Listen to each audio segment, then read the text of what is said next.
Okay, thank you. I would like to call to order the meeting of the Pool Site Committee of Oak Park and River Forest High School District 200 at 7:07 p.m. on Monday, January 5th, 2015, and ask Gail to please call the roll.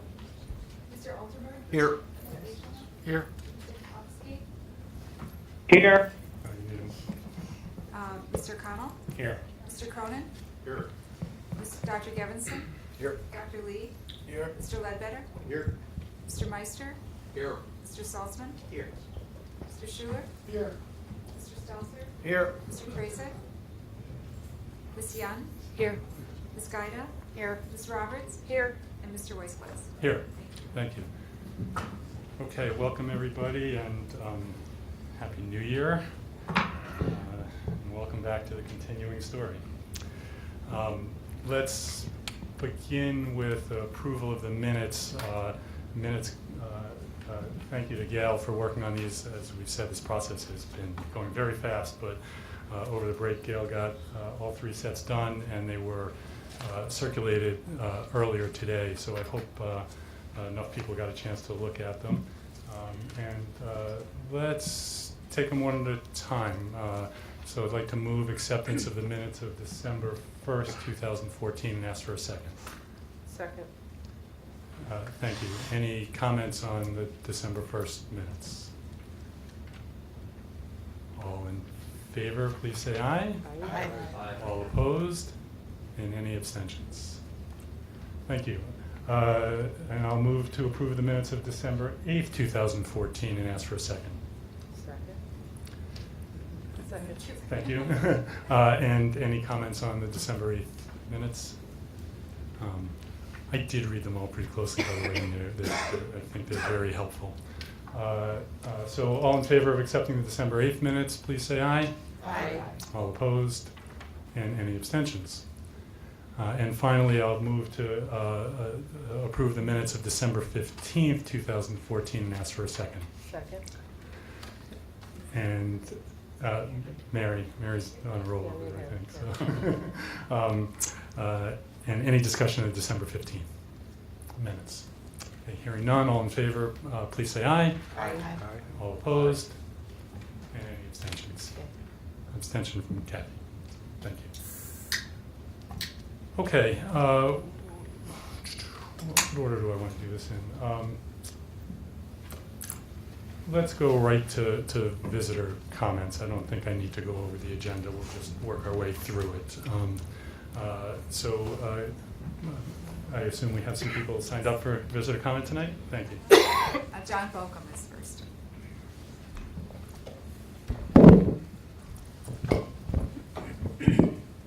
Hi, my name's John Bokum. I live at 629 South Home, Oak Park.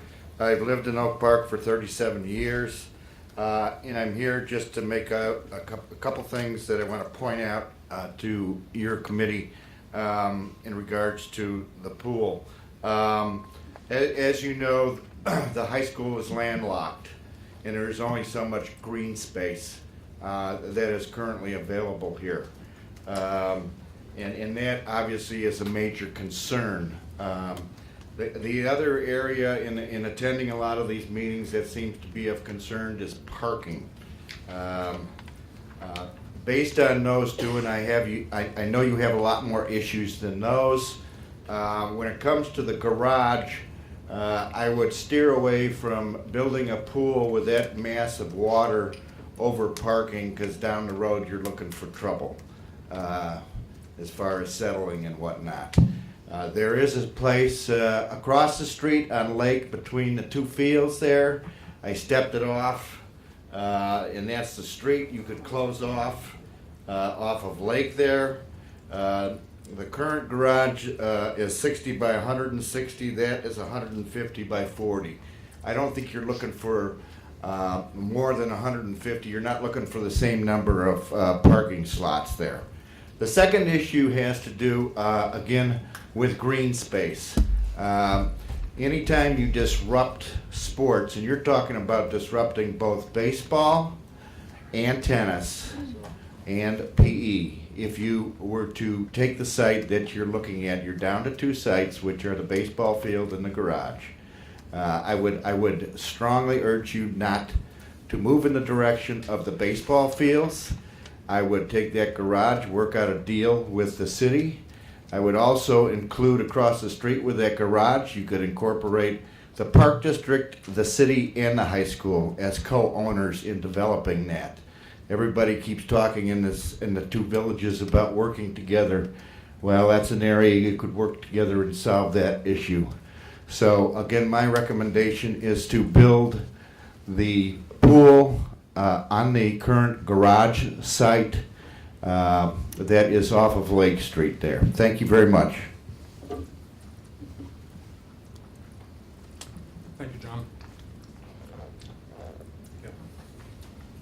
Mr. Ridgway, James Ridgway.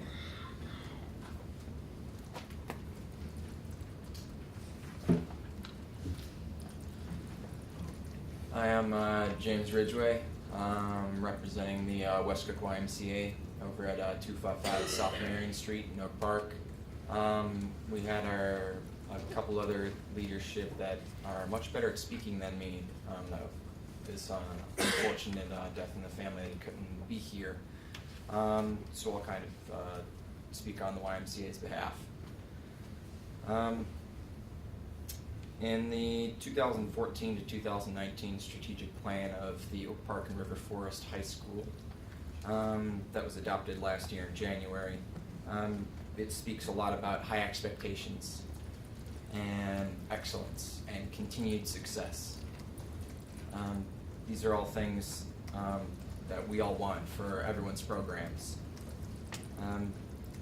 It also talks about the continued improvement and implementation of a long-term facility plan that would address all of future needs of students.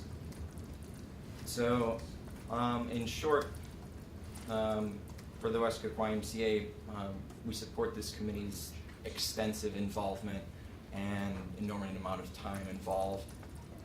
You are very well informed with your decision, and at the Westcook YMCA we support this committee's decision, whatever it may be, and we look forward to giving this decision of where to implement the new site of a pool, and we look forward to a continued relationship with the high school, and we look forward to the ensured success, equity, and excellence for all of the future students. Thanks. Thank you very much, James. Dana O'Connell.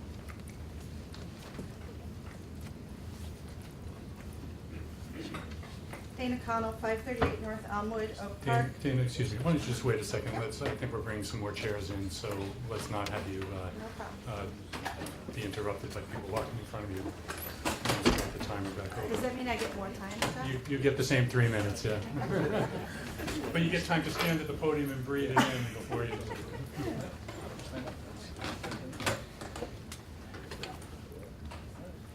Come on, folks, come sit down, get comfortable. Settle in.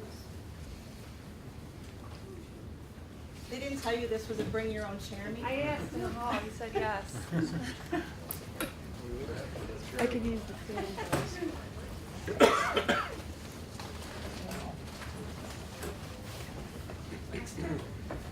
Wow.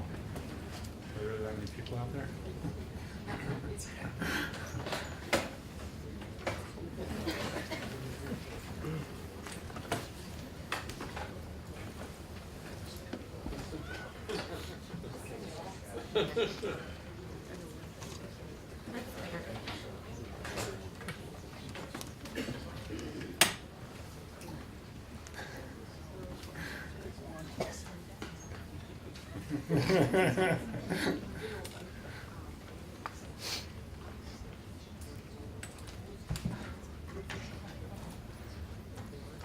Oh, you're all just like my students. You don't want to sit in the front Nobody wants to row. sit in the front row, exactly.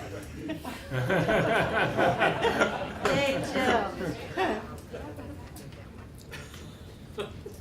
Okay, thanks, everybody.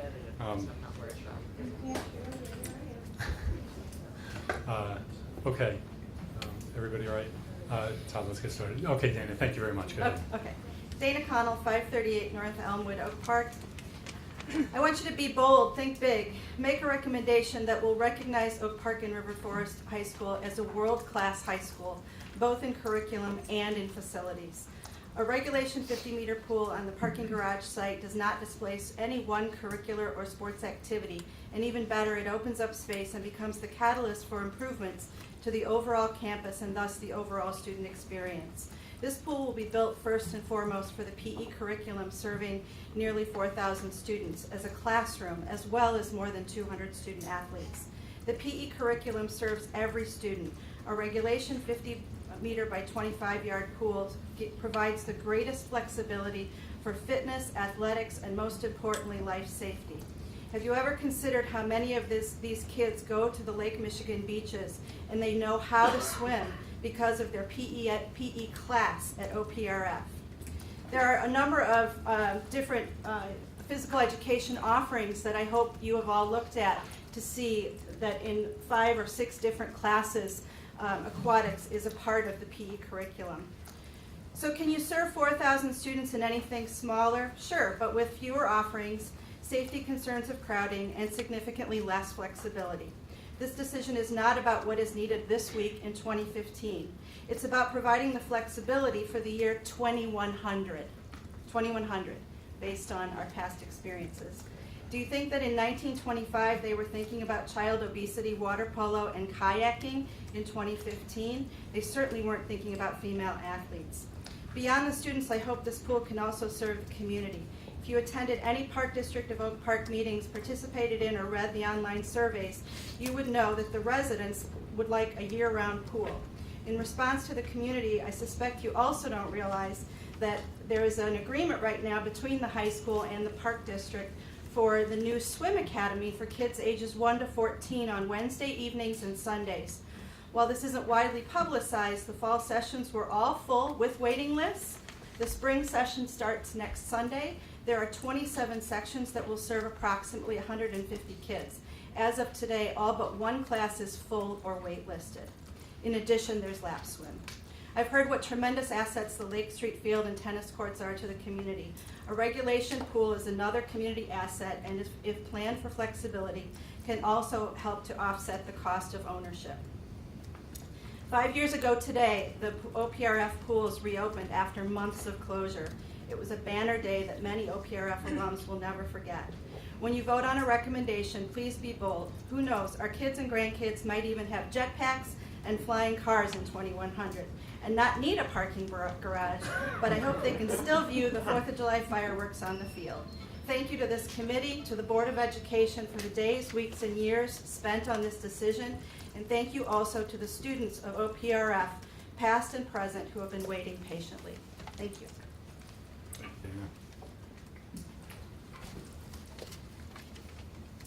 John Carmen.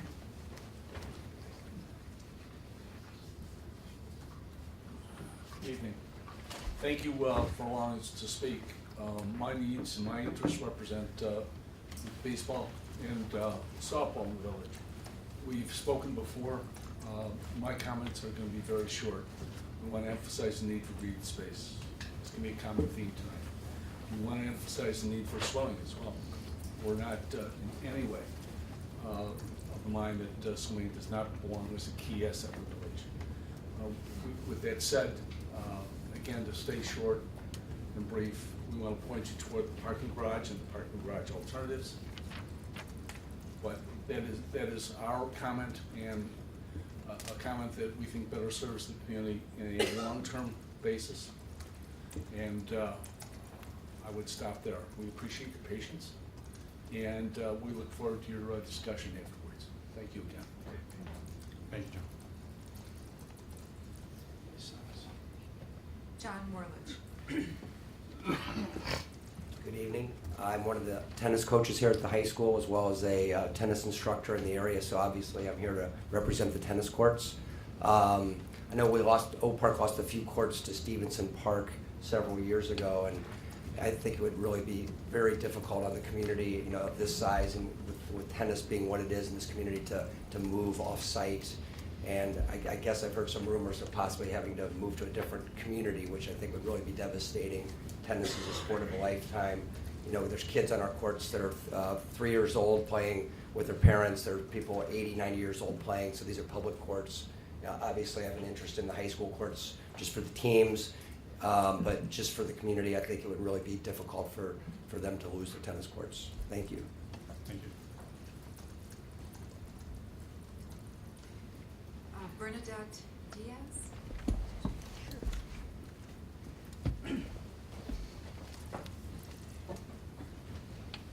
My name is Bernadette Diaz. I live at 600 Fair Oaks in Oak Park. Thank you for the opportunity to be here this evening. I speak to you as an involved parent of the high school tennis program and as an invested member of the community. Two of my recently graduated children played varsity tennis for 4 years at OPRFH, at Oak Park River Forest. One for 4 years on the boys team, the other for 4 years on the girls team. My third child is a junior and she recently completed her third season on the tennis team. She has one more season to enjoy. Finally, my sixth grader looks forward to his turn on the courts at the high school in a few short years. As a tennis parent and a community member, I do not wish to see the football or baseball fields or the tennis courts displaced from their current locations. Each of these sports and the opportunities they offer our high school children and the greater community is significant. At this time, I'm best equipped to share insight regarding our tennis program and the need for the courts to remain on campus. Without on-campus courts, the high school physical education program would no longer be able to offer tennis as part of the curriculum. For many of our young people, this intro to tennis may be the only chance they have to learn the fundamentals of a lifelong sport. For the last 10 years, our boys and girls tennis programs have dominated their sectional. Capturing countless sectional titles, they have consistently placed in the top 3 in a very difficult conference, and they've secured top team finishes in a state tournament that is one of the most competitive high school state tournaments in the country. Our players go on to represent our high school and college competition. Off the top of my head, I can name at least 8 recent graduates playing Division 1, 2, and 3 college tennis. Each fall and spring, our committed tennis coaching staff offers 50 young men, over 50 young men, and 50 young women a chance to play tennis for their high school. Some of these players have aspirations to play beyond high school, and they will, as I suggested. Others come out for the team because they know it is a no-cut sport, and they will have the chance not only to learn to play, but to be part of a high school sports team. If our courts were moved to the off-site, there's a very real and frightening chance we would have to negotiate with other area programs for court space. It's possible new courts would be constructed off campus, but in this scenario, it's likely fewer courts than we currently have would be built. Fewer courts means fewer athletes can be engaged and also destroys the tradition of our school hosting the tournaments it currently hosts each season. Given the success of our tennis program, why would we consider cutting it back? We should be thinking of ways to grow the program. Finally, the tennis courts that currently border the northern perimeter of our beautiful high school are a community resource. They are a place where the community and the high school peacefully intersect and get to know each other. I respectfully request that you as a board refrain from displacing any one of our sports programs as you consider the future of the sports facilities. Please weigh the enormous importance of our sports programs for our student athletes against the additional costs of a new parking garage. Thank you. Thank you. Peter Ryan?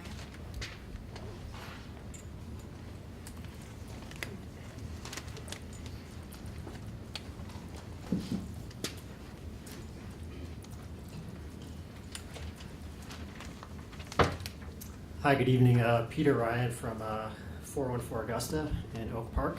I love hearing about the tennis and all the amenities and the success that they've had. I completely support that. And what I'd like to say also is that aquatics dearly would love to have amenities as well that we could speak of as highly and with as much success and access as a sport like tennis has currently. So I'm here tonight, much like Dana said, to urge and really implore you all to make 2015 a year of decisive and visionary action here at OPRF. And with respect to the pool project in particular, this means tonight that this committee recommends a site that the board can pass, and that this month the board can then act to approve a project so that it can be built within a 2 to 3 year time frame. I don't want to repeat everything Dana said, but I completely echo her comments about the educational aspects of a new pool. I think by now we all know that this decision will require compromises and adjustments somewhere and somebody. So, to that end, keep in mind that the list of compromises made by students and athletes in the aquatics community is long, and it extends over decades. And Dana mentioned a few of those compromises as well. Once again, a long courts pool at the parking garage site with some parking spaces included, I believe, buys a fair compromise. It's the closest we can come for wins for everyone. So please, let's try to make this happen sooner than later. Thank you for all of your efforts, and I appreciate all of your time and consideration. Thanks. Thank you, Peter.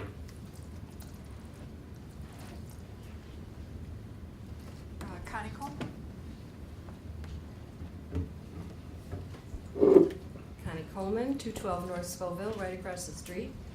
I am a supporter of the pool and also a supporter of open space. I think the committee is leaning heavily towards the garage site, so I prepared some remarks about concerns I'm hoping you will address in making that decision. A parking study was done in October which identified 465 parking spaces currently provided for staff of the high school, including 300 in our current garage. Of those 300, approximately 260 were occupied on the particular fall school day that was surveyed. If our parking garage is replaced by a 113 space garage, which I think was the sentiment in the committee that I could detect, we would create a deficit of 187 spaces.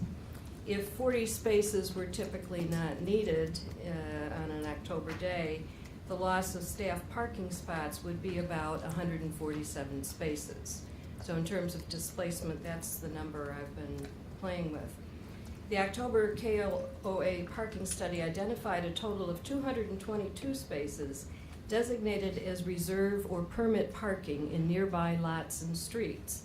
Mr. Esselman's more recent survey indicated that if we include the metered spaces on Lake Street, 217 spaces were occupied on his day of survey. If the plan is to build a new garage with 113 spaces, then approximately 147 staff would be shifted to on-street permit parking. This might reduce the number of permit spaces that are currently available to students. 3 years ago, the high school sold 184 parking permits to kids. 2 years ago, the students bought 121 permits. In the current year, the parking study indicated that 166 spaces had been reserved for students. So the impact would be to shift a potentially large number of student parkers to neighborhoods north of Chicago Avenue, east of Ridgeland, and south of Pleasant, where currently there are no daytime parking restrictions.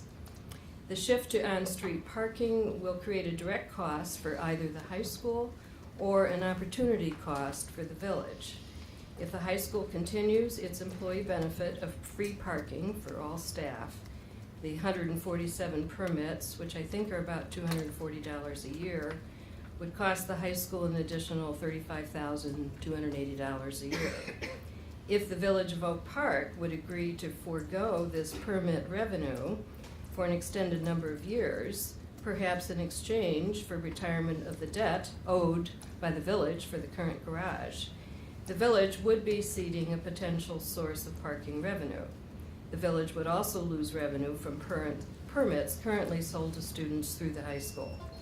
One additional concern about staff parking: since the high school anticipates increasing enrollment in the next few years, increases in staffing will also occur to support those additional students. In the parking study, the estimate was we'd need another 35 teachers, which negates the occupancy. Connie, I don't know how much more you have, but could Okay, you wrap just up, please? Thank you. briefly. So I'd like to see the committee consider a very definite number of on-street parking permit spaces they plan to use and an agreement with the village to support that. And the other, I think, the other issue was simply public parking for our major school events, for graduation, for music, for drama, and for the sports events, and the Saturday garage parking for the farmer's market. I don't think that was fully discussed. Thank you. Thank you very much. Dara Keegan?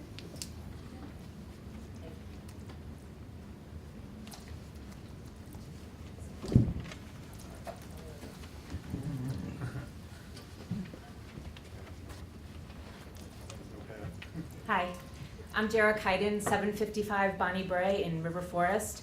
Just wanted to thank you for allowing us to come and talk to you. I'm a current tennis parent of a freshman, and I have 2 children also playing tennis in 6th grade.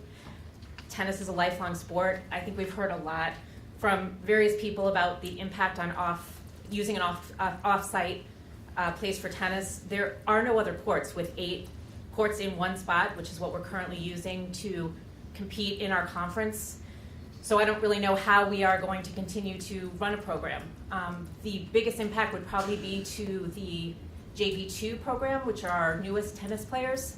These are often kids who have really never even played tennis before.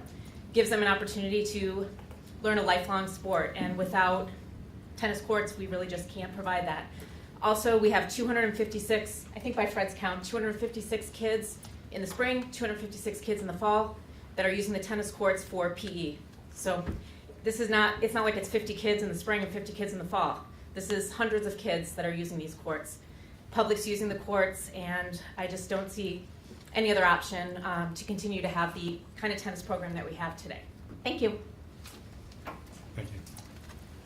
I have no one else signed up. Is there anybody else who would like to make public comment at this time? This is the only time that it's Yes, please.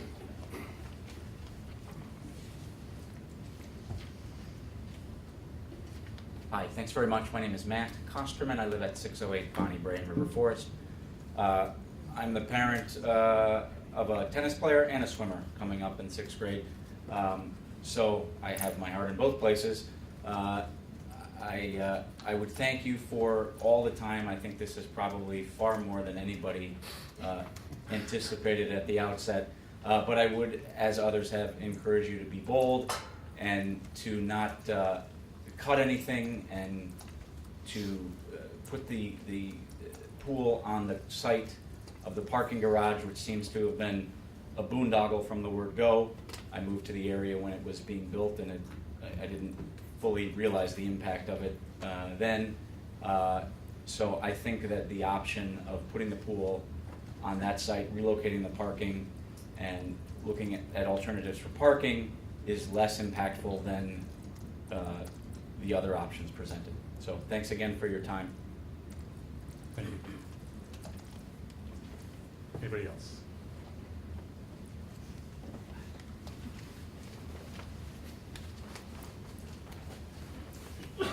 Allison Lundeen, 846 Forest River Forest. I have 3 swimmers, one of whom is right now at the high school, 2 of which will be students at the high school soon and be in the PE classes. And so I've spoken before, everyone knows I care about this.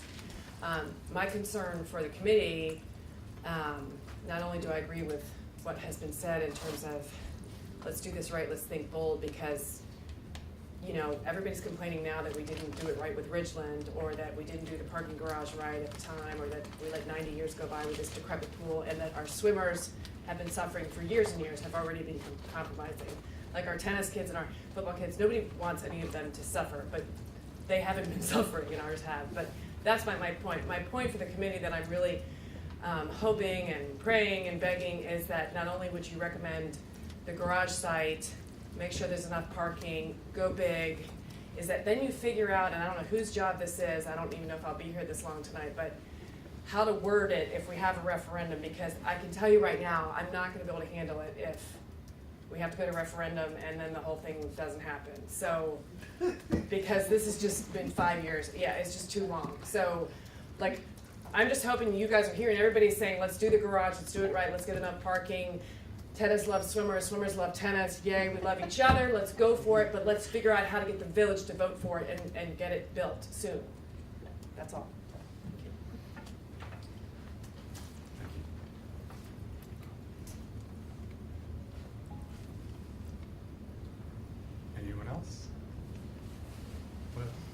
please.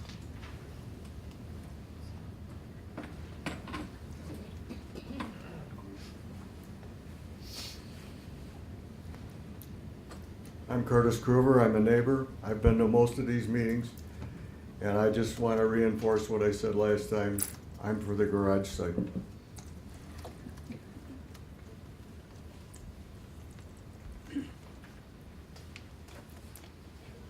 Okay. Shall we move on? Okay, thank you, everybody. Much appreciated.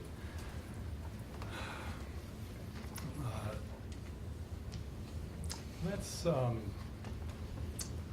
I'd like to give summaries and overviews. So I will just spend a couple minutes going through the summary that I did for the board to update them on where we are. I think it'd be helpful for everyone, particularly after a couple weeks off, to get reoriented.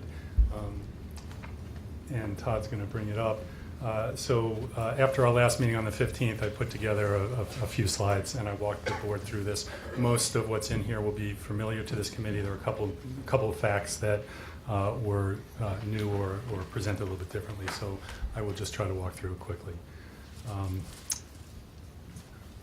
So, yeah, if you can get to the next page, Todd. Just as a reminder, we started this exploration back in October, and we first expanded it to look at the Southeast Athletic Facility to see if we could do it in-house, and the garage site and the baseball field were always on the agenda, and then we also looked at the renovating plus off-site option, off-campus option. That was a lot of meetings and a lot of conversations, and we're not going to go over it all again, but it's just part of the history that we did look at all that sort of stuff. Next, Todd. And as already been mentioned, we've narrowed it to 2 sites, back to 2 sites, but with much more information than we had back in August or September, and some variations, including the notion of building parking incorporated into the garage site, which had not been considered before this committee convened. Each has major challenges. The garage site, loss of parking for employees and events, which is of a great concern, as well as an impact on the neighborhood, and both design and cost to include parking. The design issues, as one community member mentioned, of putting parking under a pool, and then the cost, which we'll talk more about tonight. For the baseball field, the big challenge is finding an appropriate, really suitable location to move anything, any sport off-site. We are aware of, have heard a lot of concerns about impact on other users of any other site that we might move it to if we don't create a new site. And the distance from the school, loss of connection to the school, and travel time and logistics. So just sort of rounding out the basics of the challenges. So yeah, over the last couple of weeks, we did continue conversations about off-campus parking and off-campus facility and partners, and we'll get updates on that after the summary tonight. This was just informing the board of where the cost estimates were, reminding all of us that that all the estimates are based on a long course pool, and they're also based mostly on conceptual drawings and square footage estimates, particularly those drawings where we're putting parking into the the new concepts where we're putting parking into a new facility. Those have not been subject to feasibility studies. So those are the main points there, Todd, and we go on. So this is, we said it the last time that we were going to ask Leggett to confirm with Henry Brothers the costs and the number of spots. The number of spots are still a little bit fuzzy. They're going to confirm for us, I think, in a few minutes. But 118, it's either 113 or 118. It depends upon handicap spots. But these numbers are now good, as firm numbers as we can get at this moment. And we show it here with the connecting corridor attached to the building or freestanding. These are the numbers we're talking about if we talk about building on the garage site. And on the baseball field site, which didn't go into the same chart because it was different, it's 35.5 connected, which is the main difference between that and the parking with the parking garage with no additional parking is the assumed cost of acquiring the garage. Other than that, the base cost would be the same. There's been a lot of conversation about what would happen with the current pools, and in our early analysis, we were incorporating that into the project cost to understand them. This slide has information that has not been shared in this way with the committee before, and that is that I broke it out for a per pool estimate, and again, these estimates are very broad. So it's $1 million per pool, and then if we went to a second story over the east pool and weight room, that would be an additional $6.5 million. So we can look at them each as separate aspects as opposed to just saying repurposing cost $16.6 million, if that was the right number, 16.7. And also, we did ask for estimates on what it would cost to just shut them down. If we really wanted to shut the door, we would have to protect those spaces. We'd have to drain the pools, and because of the condition of them, they are in danger of crumbling, essentially. And so the best estimate is $50,000 to $70,000, $75,000 per pool to shut it down. I just wanted to give this to help the committee and the public really understand what the parameters are, what the possibilities are. We don't have to repurpose them, but they do provide a tremendous opportunity to gain 15,000 square feet of usable space on campus if we go that route. But also, it would we wouldn't be able to do anything with them for a couple of years because we'd be using them while the pool is being built. So we would take that time to do the planning of what we would do. The funding question we will come back to later, which is that there's a portion of fund balance and a portion that would be from bonds, and bonds could be referendum construction bonds, or the possibility of using DSEB, which is debt service extension bonds, which is essentially non-referendum or bonding authority that the school has. And the tax impact that this is again review would be $21 for every $5 million of debt on the property tax of a home appraised at $400,000. And here we are with January 5th. If we're going to do a referendum, the board has to certify that within the next 12 days. So we're on a fast timeline here. Thank you, Mary. Sorry. And is there anything else up there, Todd? I can't remember if that's the last slide. Yeah, okay. So that's the overview, just to get us all back on the same page of where we are. So really, any questions or comments from the committee on any of that at this moment before we begin? You made yours? Yeah, thank you. I also put up, I don't think we have to open this, I put up the pros and cons that we had developed at the December 8th meeting, I think, just as a reference point for people. I don't feel a need to go through them, but if any committee members had any comments or questions about those when they prepared, we could talk about that now. Okay, so given that, we're gonna get updates on the conversations that have happened with the village about the. Well, I guess first, Rob and Patrick will ask you to just confirm the cost estimates and anything else. I can't remember if there was anything else that you wanted to update us on. We'll talk about the parking plan. We'll talk about the conversations that we've had with Triton and other. If there are other possibilities for off-site locations, and then we'll move into the meat of the discussion about how we will land on a recommendation as a committee. I think I'll just say it now so that people have in mind what we're headed for. Under item 7, what I'd like to do after we hear the updates is I'd like to give each committee member an opportunity to just share their thoughts on where we all, on where each of us is at this moment before we move into asking for a motion. And that will, we don't want to have the debates twice, so that will be to go around and ask everybody to just give their leanings and their questions. We'll only ask people for clarifying questions at that point, and then we'll see where we are as a group, and we'll decide what motions to then entertain under item 8. And once we have a motion and a second, then we'll get into more of a debate. So it'll first be a round of sharing, if you wish, where you are, and then we'll get into discussions.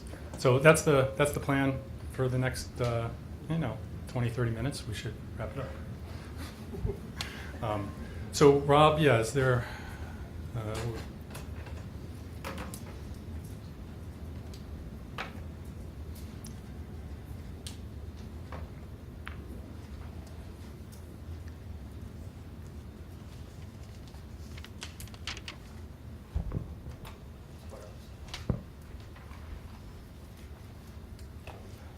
All right, the cost update. First of all, Happy New Year to everybody. The cost update is very similar. It's actually exactly what you had presented. The differential, depending on which chart you look at, will vary based on the handicap parking spaces. When we're talking about the cost of the parking garage, we want to use the every space being equal in size. We want to talk about utilization and how many cars can we actually park it, and we need to subtract out the handicap parking spaces. So right now we're showing the 0 parking spaces, the base cost of $36.3 million. Then there's the $1.2 million add-on for the connecting link. And that makes it, there's a question about accessibility. That would make the connecting link accessible from either side. So both you'd have to be able to go from the existing building into the pool, as well as to go from the pool building into the existing building. And that cost does include an elevator on the existing building side to make sure that it meets those requirements. 118 parking spaces, we're referring to as option 2B. That's $47.6 million with the same estimated cost for the connecting link. 158 parking spaces brings us to $53.4 million, again with the connecting link. And then the 191 parking spaces is at $63.2 million, again with the connecting link at $1.2 million. So the differential, and the reason why those other questions somebody asked before was, why can't we just look at 100, 130? Why 118? Why not 100? And it really comes down to the layout of the parking structure, and then as you create a flat area and then a ramp, it's cost effective to build the entire ramp. And then that's what gets us to these different odd numbers. So it's not exactly what was asked for, but it is cost effective in this manner. Then the long course pool and the baseball field site, depending on the sport that is impacted, the location of the pool building is in general the same location. A connecting link is the same, and so the cost then would be the same, the $34.3 million for each of those options. And Jeff, you said it best as far as the options available for renovation or repurposing of the existing pool facilities. At the time that needs to happen, we've estimated a 5.1 for just to renovate what's there or repurpose what's there. The renovation cost then has been estimated at $18.8 million, which is to rehab both of the pools and to make them as continue to be utilized for PE space. And that's on the off-campus option, so the pool is to be someplace off-campus. That's actually not even under consideration now. So right. So that's our summary of costs. It's in line with what was presented to the board, and I think everybody's seen these numbers before. So I'll entertain any questions. Yeah, any questions for Patrick? Yes, Ralph. What is the reason for leaving totally out of the discussion that last column which barely shows up on the screen? And we're talking about the first column of figures, the costs in the 30s to the 60s, but what would actually be paid for by the taxpayer, or the taxpayers are in the last column. Why are we ignoring the last column, where the smallest number is something like $51 million? But we don't seem to be talking about that. We're talking only about costs in the $30 million category, as opposed to these costs, the smallest of which are above $50 million. Ralph, I'm going to take that question and the answer is because that's what I asked them to talk about. And the reason is, as you and I have talked about many times in this same configuration, in this same room, that and that I just went through, that the cost of repurposing those pools is now known. We've talked about it. You asked us very much to make it public. We have made it public. It is part of our understanding of what we're doing as we move forward. The work that was happening now was an evaluation of the cost of building the new portion, and that we don't know anything more about the cost of repurposing, except, as I said earlier, we have options that range from closing them down at 50 to 75,000, was that the right number, per pool, or a likelihood that if we do decide to repurpose them, that it starts at approximately $5 million per pool, and that it will take the next 2 years of planning in conjunction with the overall planning for the main facility. If we are going to repurpose them, that is the answer. It's an answer you don't like. You keep asking the same question. I keep answering it the same way, and that's the answer. Thank you. You're welcome.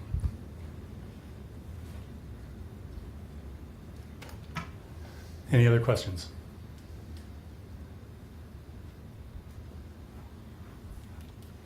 Okay. Thank you very much. We'll stick around. There may be more as the conversations go forward. And I guess I'm listed under talking about the parking plan, but that's mostly because I didn't know who was going to talk about it. So I know that Adam and Paul have been talking with the village, and I believe Jill Veland is here from the village. Hi, Jill. I knew you were here, but I didn't know who you were. Jill, are you going to give us a little background? Is that of what? Yeah. Why don't you make your way to the podium? And Paul or Adam, do you have any introduction first? I'll just do. I'm not sure you're on there, Adam. The right way? I could have just passed this to everybody who had to walk all the way over to the podium. I'll just do a little preamble, which is to say that following on Paul's presentation with respect to available street parking last week, both Paul and I did some additional follow-up with the village to get their take on what might be available in terms of street parking in the event of a garage demolition, and they've done what I guess I'd call sort of a thumbnail. It's not, it doesn't have the detail of a full village board ordered analysis, but it's basically back of the napkin kind of calculation with the additional expertise that comes from being the parking director and knowing exactly what spaces are restricted through permit regulations and that kind of thing. So, I think what Jill can tell us can be of use to us as we evaluate the potential parking garage options. So with that, I'll turn it over to her. Thank you, Adam. Thanks. Again, Jill Veland, Director of Parking and Mobility Services for the Village of Oak Park. And that was kind of the first part of my speech. I'm here tonight just to kind of go through 3 quick areas really about the process that happens with the village and anything that you may be looking at, what a process may be, what the current restrictions are, and then again, the thumbnail snapshot that we did based on just a quick review of current ordinances and agreements that are in place and availability in the general area. We did a 2-block from the campus area, which has typically been the map that's been used when working with OPRF in the past related to parking. So nothing was evaluated south of South Boulevard, west of Oak Park Avenue, north of Chicago Avenue, or east of Ridgeland Avenue. Just wanted to give you kind of the parameters of that. So first, the process. Again, as I mentioned, there are ordinances and agreements in place with for different parking regulations, with high school and other taxing bodies, and the village board has always been very supportive of working with the taxing bodies. And but that being said, as Adam indicated, that we haven't been actually given a direction, so we haven't done a full-blown study. And so the process would be, if you wanted to look at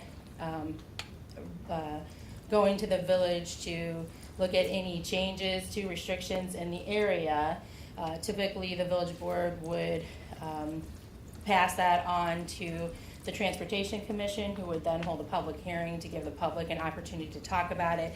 They would bring a recommendation back to the village board, and at that time, they would decide, and either, in that process, they would most likely ask staff to do a full-blown study of all of our parking, et cetera.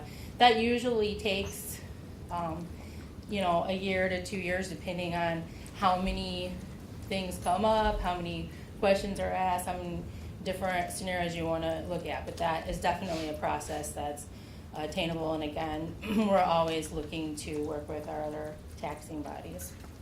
So that being said, based on some information that was given, I did look at the existing parking regulations in the area, which are obviously made up of permit parking, which is for students, for faculty, and also for residents, commuters.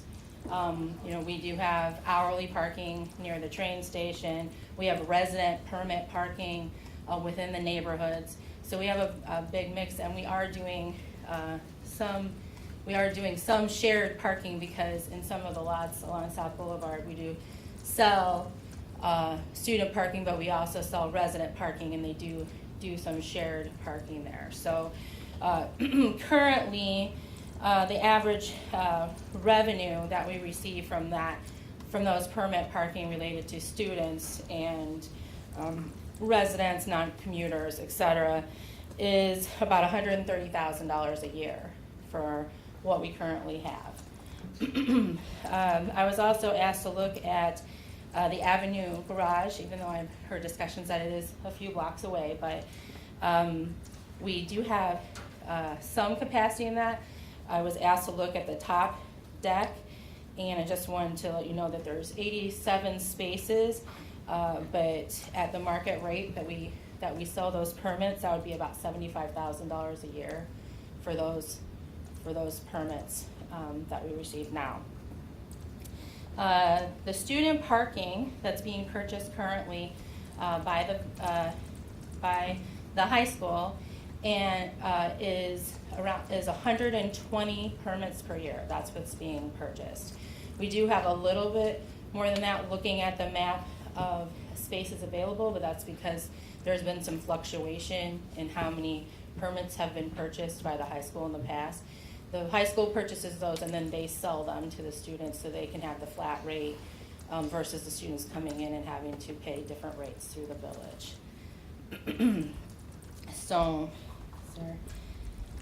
And then we also have a combination on street then of resident permit parking, staff parking. The majority of the student parking is on Lake Street and East Scoville and South Boulevard. So it's south the staff parking is north of Lake Street. So that being said, I went again and looked in the area and staying away from the permit areas, just because of looking at costs, et cetera, and looked on street. And within the existing kind of agreement map, I believe that we have about 97 spaces on, that would be available for discussion or public hearing that are not within any current resident permit ordinance. And then in addition, along Chicago Avenue, which has traditionally been non-permitted, just staying to the south of Chicago Avenue, we located about another 50 spaces. So somebody said 147 spaces. That's exactly what I came up with my my cursory review. I was a little interested in that when I heard that number earlier. So it, without even, looking more in depth and looking what we could do with other existing parking, we do believe there's potentially a capacity for that, knowing that there's still a process that has to be gone through, and that ultimately has to be approved by the village board. So that's 147 spaces. So I'm happy to answer additional questions if I can. Can you just say one more time, those 147, where are they? So those would be located within the area that I designated, within the boundaries, in areas that are normal. Village policy is currently that we typically will do that type of permit parking on east-west streets, as long as there's no house frontage. So we do have a map that shows where house frontages are and where available space is. So within using those parameters, we were able to locate that. Steve and then Tom. Is there any staff parking on street for Fenwick High School? Staff parking on street for Fenwick, yes. How much do you? I do not. So Fenwick purchases all their staff and student parking. They purchase currently 155 spaces from us. That's from South Boulevard down to the lot that's at Oak Park in Madison. But you don't know how much is staff and how much is students? It's all the same. It's $240 a permit that we sell to them. But you don't know how many of those are being used by staff versus students? I don't, Fenwick has indicated to me that they have acquired property in the past, and I believe they're starting to move their staff onto off-street spaces because their need for student parking has increased. Where OPRF has gone down for student parking, Fenwick has increased. So I believe, I don't know the ratio, but I believe the majority of them are now parking off-street, their staff. Tom. My question was just, of your 147 spaces, would that include or not include the other garage? That did not include the other garage. I took out any permit parking that we currently are receiving revenue for. I just looked on street for additional permitted spaces that could be available. And that number does not include looking at any of the parking meters or any kind of other shared options for, the vast majority of spaces that sit empty south of the campus. I currently sell out of the majority of my lots, so no, I did not include any revenue spaces. So does that include spots along South Boulevard? The No. north part of South Boulevard? No. No, the And spots. you're saying there could be room there, Paul? Well, I will open it up to anyone in this room to go down there during school hours at any point in time and take a look. And I think everyone will come to the same conclusion that I have and others in the community have, that those spaces are generally empty throughout the course of the school day. So I wouldn't disagree with that statement. However, we do currently oversell those lots by selling the student and resident parking there. So we sell a number of 24-hour spaces, which means people can come and go as they please and expect to have a space 24 hours a day because that's the price that they pay. I'm not saying that it's not an option. I'm just letting you know that we currently do already oversell that to provide options for the students. John? Jill, 2 questions. Could you go over a little bit more in detail of, you had mentioned that the entire process for this would be 1 to 2 years? And then secondly, do you have any comments on what this availability of street parking would be in the evenings for events at the school rather than just daily parking for faculty and staff? So I just was giving you a general timeline looking at how processes have gone in the past. So I don't want to say, it could be less than a year, but. Yeah, can I interject Yeah. on the process point, and then I'll throw it back to you for the second part of it? I can't speak for my board, but I feel fairly confident in saying that if something is time sensitive, it's the village board that would end up referring the issue to the Transportation Commission, and could ask that it be brought to the village board back by a date certain. So the time period is pretty fungible depending on urgency. So I'll throw it back to you. Yes, that's correct. But I just, wanted to put it out there. So, the second question, I'm sorry, can you just repeat it? Yeah, just evening, can you comment on what this might look like for evening events rather than just daily parking for faculty and staff? So I did not look at this for evening events, although the streets that I looked at were actually the non-restriction areas on the east-west. So that's where there's parking, that's where the evening parking happens now. So this is not related to increasing evening spaces. Chris? This is, I think, a question for both Adam and Jill. Do we have, within the last 5 or 10 years, any sense of what a timeline of a major parking change anywhere in the village has been, and how long it's taken with the sort of priority that Adam highlighted may be applicable in this case?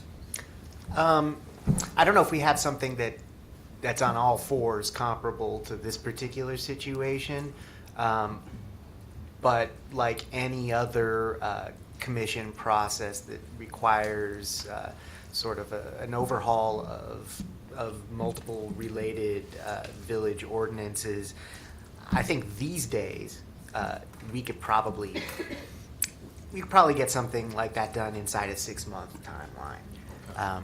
That's maybe not what it would have taken, a few years ago, but I think that we're better at moving things along at that kind of a clip now, and I feel pretty confident in speaking to process that my colleagues would probably agree with me.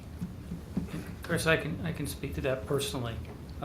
We did, when I was running the Transportation Commission, we did a thorough analysis of the parking area at the Ontario and Oak Park Avenue. It's basically from the area from Kenilworth to the high school and Chicago to Lake Street. Far more complex set of scenarios than what we're dealing with here. That took about 6 to 8 months to complete.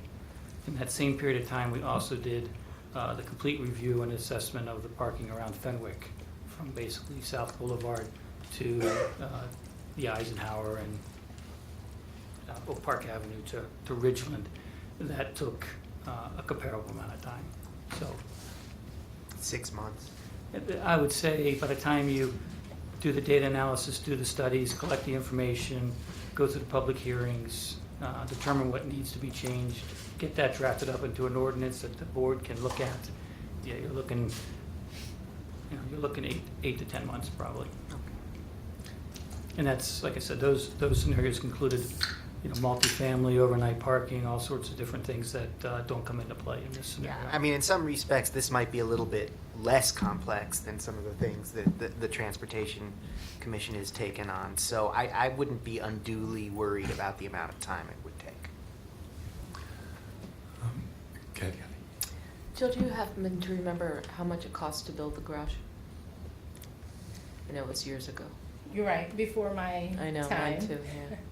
But I believe it was in the neighborhood of, do you remember, Adam? I think it was. 4 million is the number that gets kicked around, $3.5 to $4 million is what I was gonna Yeah, 3. say. Thank you. I have a question, and I'm not sure whether it's easily answerable, but we're talking about spots presumably that would be permitted for staff parking in the streets. And I'm just, and Paul or Jill either, what's the actual experience of people coming to work in the morning and finding those spots? You know, it seems significantly different than pulling into the parking garage and taking the first spot available. And how far apart are they, and what sort of impact, you know, might that have on a neighborhood of people driving around looking for spots? What the time impact on the employee arriving and things along those lines? Any sense of that, or is that really a question for a traffic consultant and not you? I'm not sure.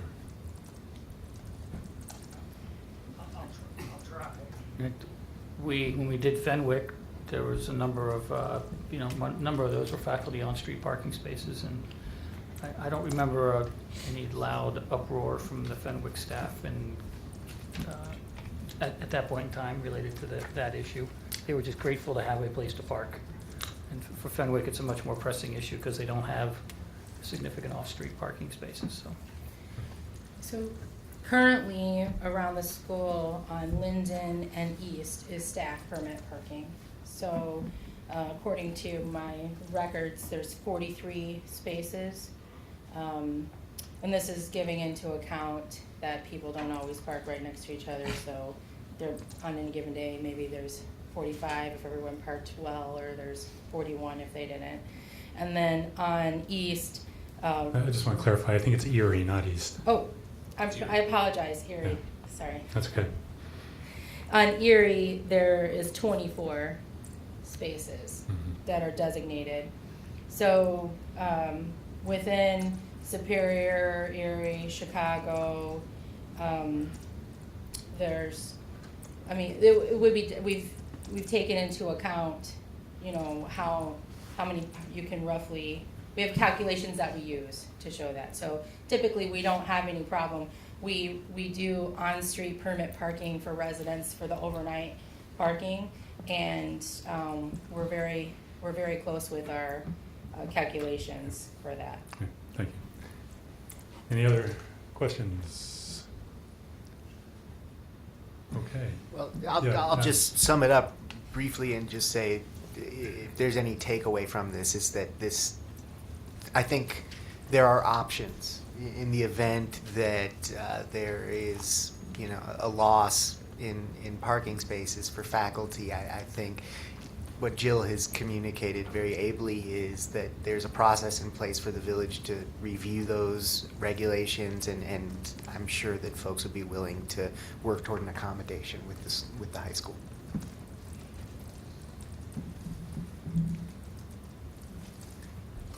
Jeff? Yes, Chris. Could we put the price tags of the various options back up? Then why don't you do that, Todd, from my chart? I think that's the simpler way to do it. Is that what you were asking for, Chris? Yeah.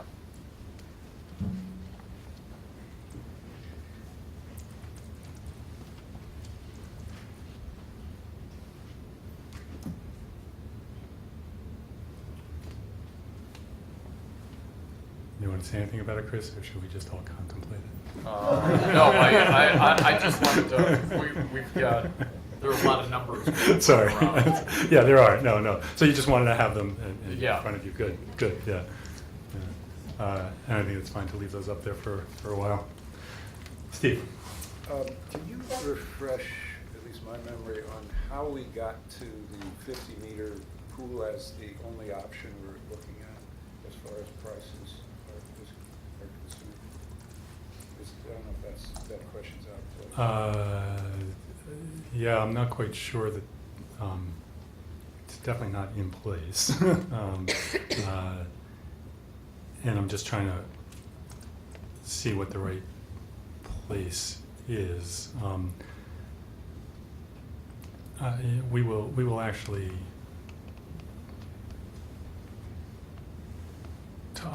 First of all, I'm not sure I have an answer to your question. We will talk about pool size as part of the action items later. But if there's I guess I don't have an answer to the question. I don't know who we would even ask. Anybody? Todd, do you want to take that? I think we really don't.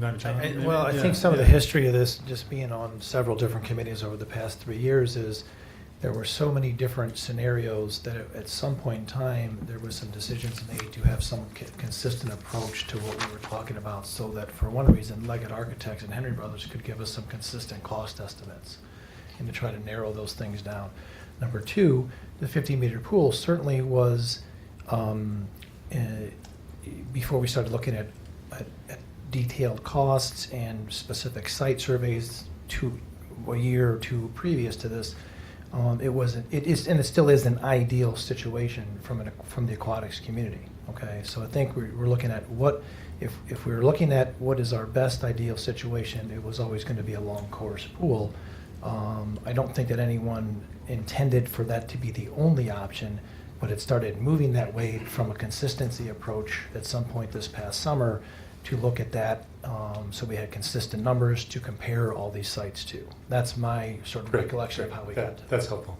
So I'm going to ask you if we can now hold that for the conversation when we're actually talking about that. Jeff? Kathy? Throw you another Another curveball? curveball. Yeah. We've talked about the pool, moving the pool. We've talked about the baseball, moving the baseball. We don't want to do most of that.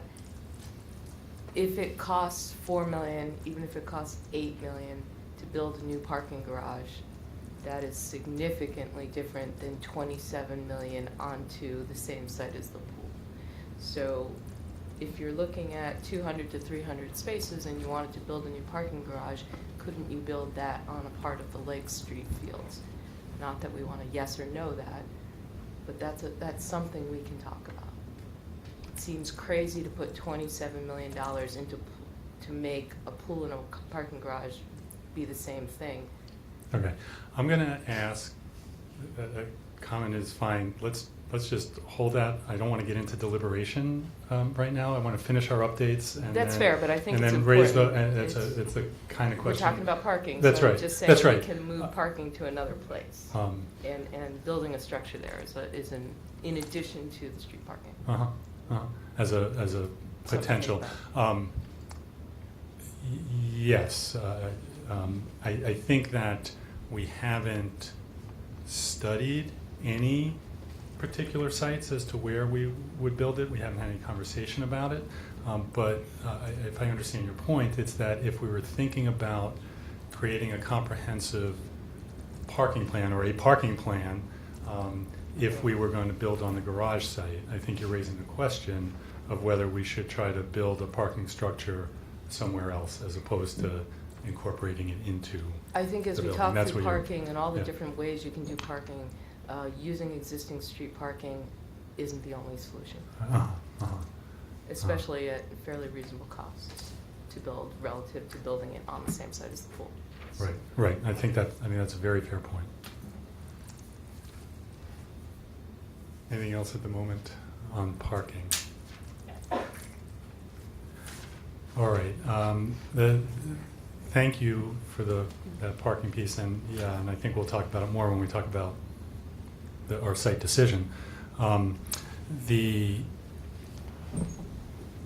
baseball field site update, now that is confusing. It's partners in site if we build on the baseball field. And Steve, I think you have a little bit of an update from some conversations. Again, this is just by way of what we have learned since our last meeting.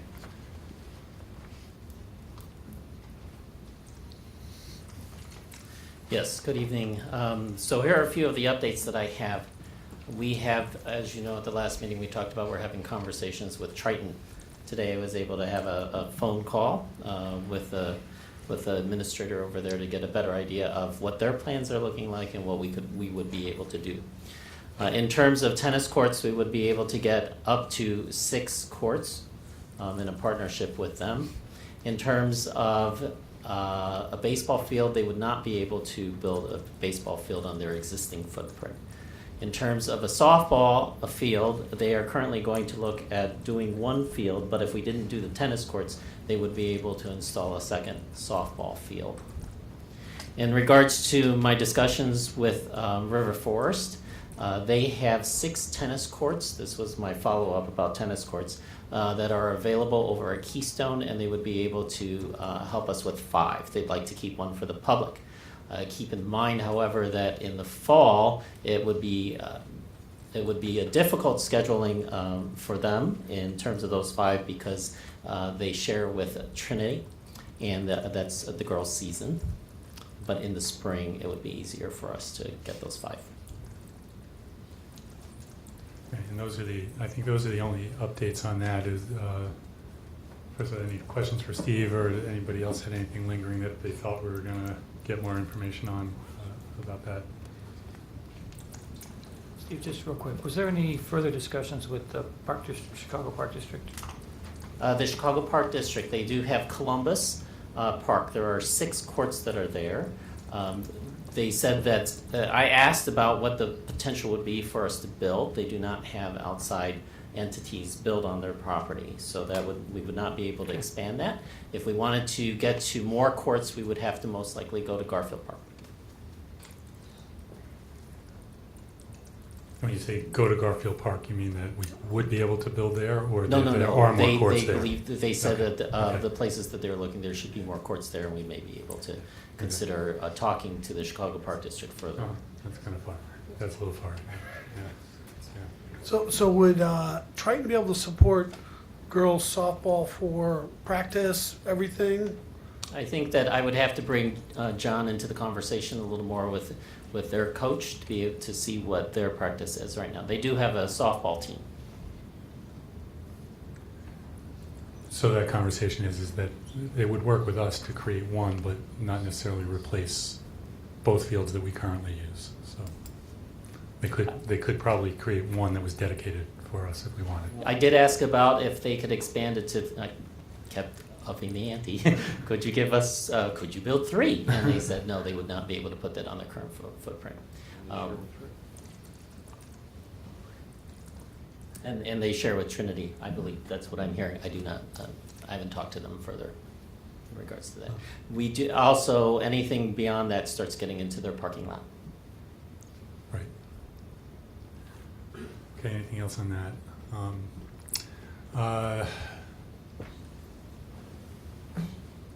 Tom, I don't want to put you on the spot. I know you've had some conversations, or at least poked around town for sites that might be of interest. Is there anything that you feel comfortable saying about I sure those? do. I have done some research just in terms of available sites for any number of programs. If you recall, I was somebody who kind of advocated at least keeping these options on the table, simply because the reality is just that, given the limitations, that it seemed to me to expand the pie to go elsewhere. And also, as the River Forest member here of the committee, I thought that River Forest is your partner and in this high school, and that there could be some opportunities for River Forest to play a larger role in providing facilities.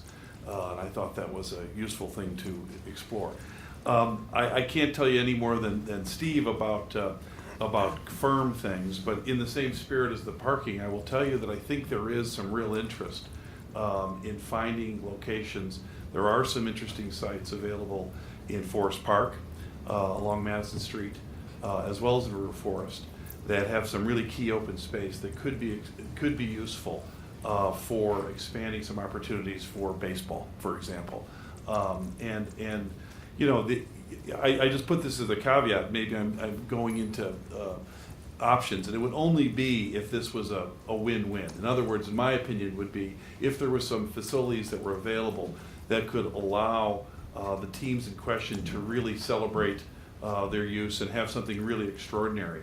So in other words, it wouldn't be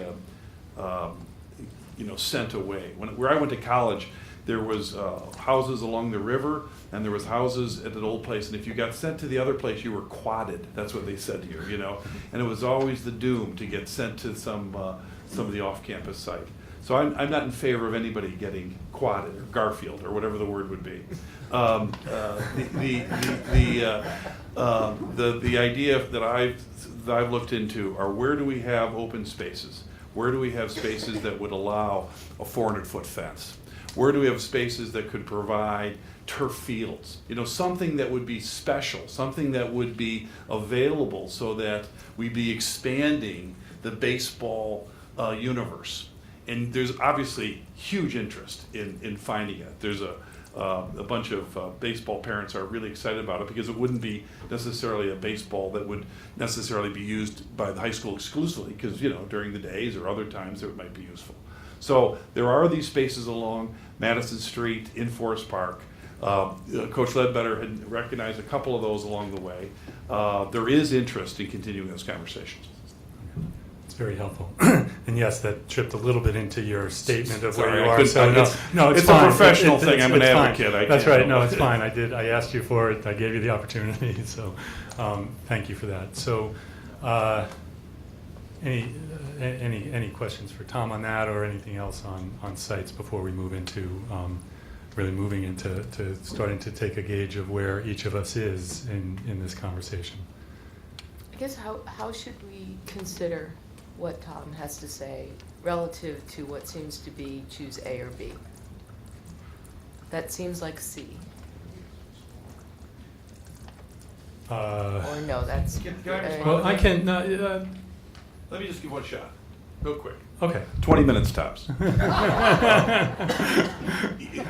understand that. And I had the same reaction when you were talking about putting a new parking deck. I thought, wow, that's interesting. I hadn't thought about that. You know, the problem we have is, obviously I'd like more time. You know, I wish I could get back to you in a month with some real hard proposals. We don't have that option. It seems to me, though, with A and B is a question that says, and I can pose this question to the chair, is it possible to have a conditional recommendation? I mean, we would like to see this happen if certain things fall into place. I mean, if we can establish that there is available opportunities for a team to go somewhere, we might be willing to recommend that. If there aren't, then we won't, because that's just not fair. It wouldn't be fair to say, I know Joe was very big on this, saying, don't even think about putting a pool someplace else. You can't do it. I think that was a summary of your position, Joe. And I think that was fair. I think that was fair. Chris's position should be, don't think about putting baseball off unless it's going to be something special. If it's going to be something that you're really willing to invest in, do so. So I think the A and B has to be with some understandings or some conditions. We just don't have the time to say, you know, a firm commitment. I think that's right. I think you did that very well in much less than 20 minutes. And I think we should grapple with that in this conversation, because the time crunch, if you will, is a sense of a referendum deadline of wanting to make a decision. Make a recommendation tonight for the board. The board has a special meeting scheduled on the 13th to deliberate and decide whether we're going to move forward with a referendum question, which has to be done by the 17th at the latest to make Todd happy. The technical deadline is the 20th, but we don't want to play around with it. And so that's what's driving it. The question of whether we can shape a recommendation that moves us forward and buys time to go deeper into one or more questions is something I think we should just try to figure out together here.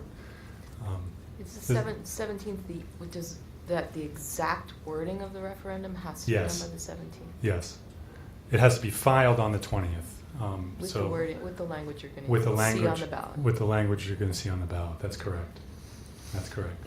And so tell you that when I've thought about this very question, if the question on the ballot, if the options that we were keeping on the table had the same fundamental cost structure, and the ballot question was going to be for bond approval, then we might not have to state what the site was or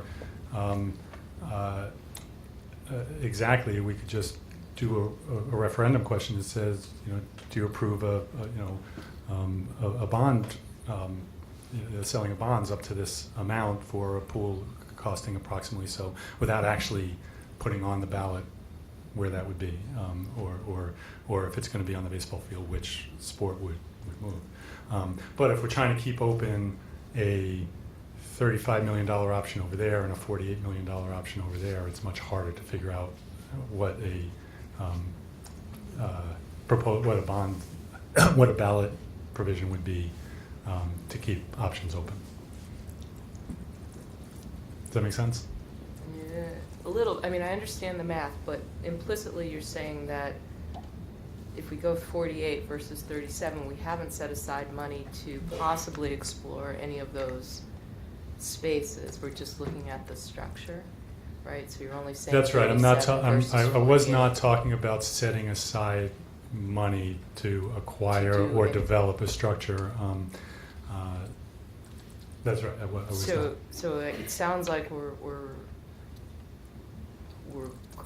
for good reason debating the language of the referendum, but in fact the numbers actually come out to be about the same, because if you go 48 million and then you say 37 million and then we're going to acquire something, Forest Park, and build an extraordinary turf field, baseball field, you're at 48 million up for both options. Well, we have no idea if that's true or not. I would challenge it. It's Yeah, a big yeah. leap. Well, Yeah. but I guess that's the No, point, that's right? what We don't know. So the I thought point that of was a big leap in the dollar amount that you were associating with an acquisition and a build. I mean, a turf field, Paul's better at this than I am because he's built a whole bunch of them as part of the park district, but a couple $1 million as a placeholder.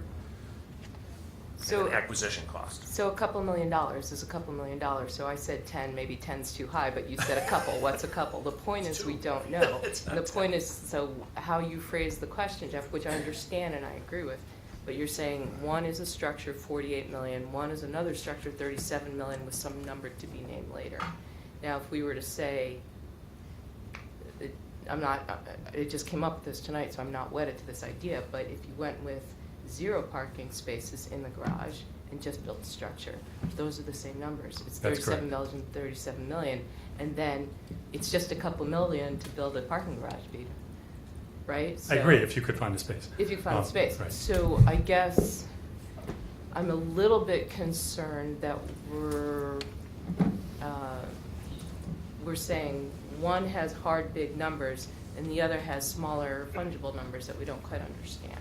Okay, I agree. So what I'd like to do is I'd like to come back to the plan, and you're starting to go there, but let's get everybody involved in this conversation and understand where everybody is, so that if we're going to have this conversation, we've got everybody's voices into the circle first. And I think that I will go first on this one, which I don't usually do. And so my goal right now is to just get a read from the committee of what everybody's thinking, and so Tom has started a little bit. And we're going to do this trying not to have the full deliberation, but just asking everybody to put your thoughts out there. We'll then have sort of clarifying questions, but try to get through this whole thing. There are 17 of us. By the way, Tom, are you still on the phone? Yes, I am. Good. Good. I've been meaning to just check in and make sure you're there. That's Tom Kofsky, if anybody's lost their scorecard. So Tom, we'll get you into the mix at some point as we go, but I'm gonna start first here. Jeff, before Yes. you start, can I just for clarification, I see we're at 7, option review and discussion. And so that we all don't leap off into a canyon of options review, because what and I don't mean to take up time here, but I think what I would need clarification on is, it seems like there's two big actions that we have to do. One action is the site, and then the second action is funding. And so when we talk about options and reviewing them, do we want to talk about the options with respect to the sites first, and then do the action, and then talk about the options with respect to the funding, and then do the action? Or do you? I think some of us could do it that way, but some of us need to have it tied together. So say what's on your mind. Okay, when great. It's your time. Great, thank you. And I will do the same. I'll try to model it a little bit.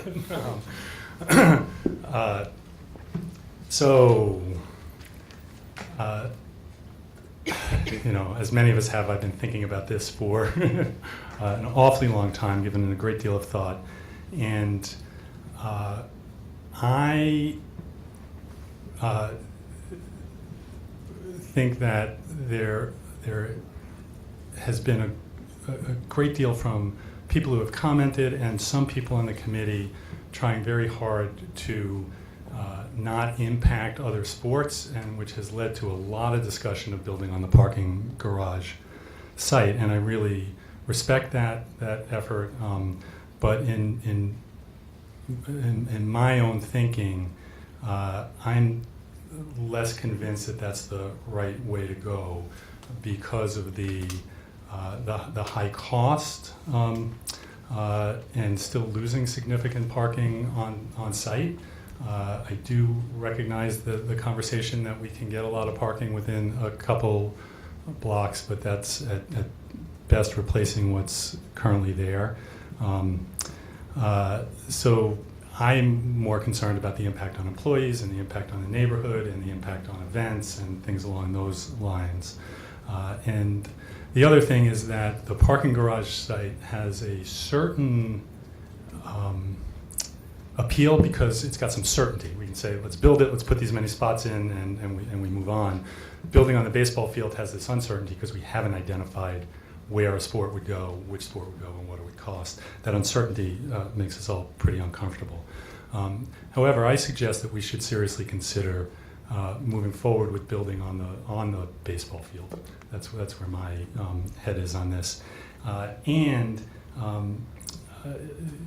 Chris and others can talk to this, but I think that if we're going to build on the baseball field, what we want, there are certain really important goals. One is that it's got to provide significant benefit to a sport that's being moved, and baseball is the one that, to me, feels like the highest potential for a win-win, about being able to bring the program together in one place. Again, if we can identify a spot, and as Tom was saying earlier, if it's a real benefit to baseball, it would make a lot of sense to go that way to me. I also think that it's really critical that if we do build on the baseball field and move anything off-site, that the impact on youth sports in our community be at least neutral, if not an improvement. For instance, if we did acquire a space that's not currently used by anybody, and we're using Lindbergh less, that would be a net improvement for youth sports, and there are other ways to think about it. And reasonable distance and cost are a really important piece. So I'm leaning towards trying to buy the time to do that, and it's a little risky. So we can talk more about what the downsides are or the contingencies are later if we get to a motion on this and are discussing it. So that's where I am. I'm thinking seriously about the baseball field and would like that to be seriously considered by the group.